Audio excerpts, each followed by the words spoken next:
Today topic of discussion is about ridge resorption. आज हम discuss करेंगे कुछ चीज़ें रिगार्डिंग रिज रिजॉर्प्शन।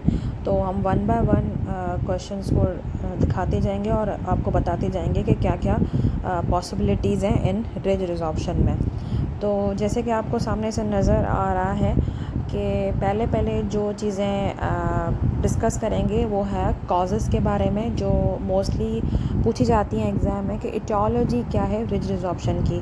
तो हमारे पास तीन चीज़ें आती हैं इन इटियोलॉजी में, लाइक एनाटमिक फैक्टर्स आ गए, प्रोस्टोडोंटिक फैक्टर्स आ गए और मेटाबॉलिक एंड सिस्टमिक फैक्टर। तो अगर बात करें एनाटमिक फैक्टर की तो उसमें short square face, elevated masticatory forces और एल्वेलोप्लास्टी, ये तीन चीज़ें आती हैं आपके एनाटमिक फैक्टर के अंदर। उसके बाद जो है अगर बात करें प्रोस्टोडोंटिक फैक्टर्स की तो उसमें आता है आपका intensive wearing of prosthesis, unstable occlusal condition हो या long term wearing of prosthesis हो या इमीडिएट डेंचर ट्रीटमेंट हो। ठीक है। थर्ड आता है मेटाबॉलिक और सिस्टमिक, जिसमें आता है आपका ऑस्टियोप्रोसिस। ठीक है। तो उसके बाद जो हम डिस्कस करेंगे रिगार्डिंग क्लासिफिकेशन, तो 6 orders of residual ridge form होते हैं। Basically system of 6 orders of the mandibular anterior ridge which was proposed by Edward. उसमें आपके 6 ऑर्डर होते हैं। जो ऑर्डर 1 होता है वो होता है प्री एक्सट्रैक्शन, ऑर्डर 2 होता है post extraction, order 3 high well rounded, order 4 knife edge, order 5 होता है लो वेल राउंडेड और ऑर्डर 6 होता है डिप्रेस्ड। ठीक है।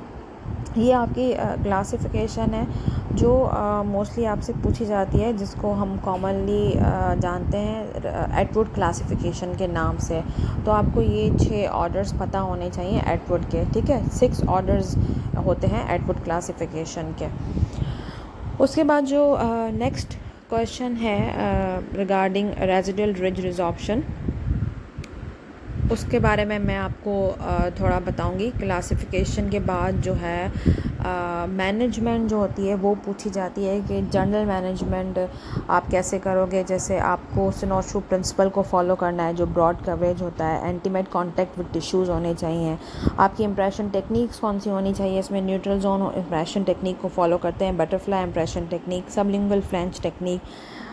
इसमें जो है इसके बारे में पूछा जाता है कि आप टेक्निक्स बताएं कौन सी इंपॉर्टेंट होती हैं। ये जो मैंने टेक्निक्स बताएं, उसके अलावा आपकी फंक्शनल इंप्रेशन टेक्निक होती है, एडमिक्स टेक्निक होती है, कॉकटेल टेक्निक होती है, सिलेक्टिव प्रेशर टेक्निक होती है। ये सारी जो है इंप्रेशन टेक्निक आपकी मैनेजमेंट में आ गई। ठीक है। उसके बाद आप लिंगुलाइज अक्लूजन की तरफ जाएँ, टूथ अरेंजमेंट जो न्यूट्रल जोन में करें, अक्लूजल टेबल को नैरो रखें। ठीक है। मेटल डेंचर बेस यूज़ करें, प्रॉपर्ली आपका पॉलिश सरफेस प्रॉपर्ली पॉलिश्ड होना चाहिए। ठीक है। उसके अलावा फिर मैनेजमेंट में ये भी पूछ सकते हैं कि how to improve support, retention and stability in such type of cases. आप कैसे जो है इम्प्रूव कर सकते हो रिटेंशन स्टेबिलिटी को इन केसेस में। तो आप जो रिटेंशन इम्प्रूव करते हो वो वही आप अपनी इंप्रेशन टेक्निक्स से करते हो। सपोर्ट वही maximum extension of denture base होनी चाहिए, intimate contact of denture base होना चाहिए, और स्टेबिलिटी का वही है अक्लूजल नैरो टेबल। जो चीज़ें मैंने आपको अंदर बताई ना, जो जनरल मैनेजमेंट में, वही तोड़ के आपको डालनी है आपकी सपोर्ट में, आपके रिटेंशन में, आपकी स्टेबिलिटी में। ये सारी चीज़ें जो हैं आपको उसमें डाल देनी है। उसके अलावा आपसे पूछा जा सकता है कॉन्सिक्वेंसेस क्या होते हैं अगर आपकी रिज रिजॉर्प्शन हो जाती है, तो उसके कॉन्सिक्वेंसेस बताएं मैनेजमेंट के बाद। ये भी एक पॉसिबल क्वेश्चन है। कॉन्सिक्वेंसेस में आपके जो है loss of sulcus width and depth हो जाता है, डिस्प्लेसमेंट ऑफ मसल अटैचमेंट हो जाता है, loss of vertical dimension, reduction in lower facial height, increase in prognathism, और जो मेंटल फोरामेन है वो आपका close to the crest of ridge हो जाता है। मॉर्फोलॉजिकल चेंजेस अलग बोन में आ जाती हैं, शार्प स्पाइनी हो जाती है। ठीक है। और अब जो है अदर क्वेश्चंस के बारे में हम डिस्कस करेंगे कि क्या क्या पॉसिबिलिटी है।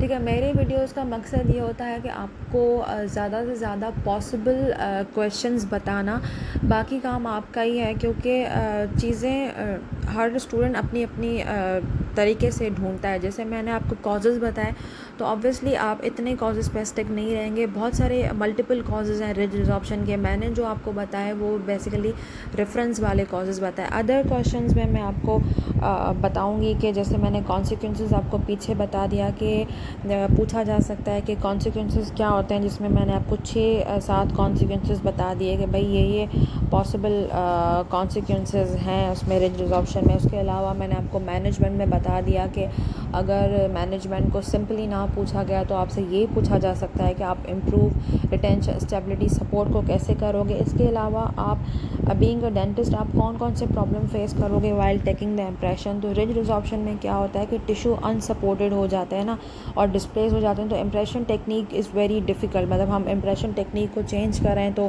इम्प्रेशन टेक्निक आपकी डिफ़िकल्ट हो जाती है, मैक्सिमम एक्सटेंशन कवरेज में प्रॉब्लम हो जाती है। और लॉन्ग टर्म ई डेंचुलस है, ई डेंचुलस पेशेंट है तो उसमें टंग इनलार्ज हो जाती है, वहाँ पे इम्प्रेशन लेना बहुत मुश्किल हो जाता है। लिंगुअल सील वहाँ पे लेना मुश्किल हो जाता है। साइन एंड सिम्टम्स पूछ सकते हैं। तो ये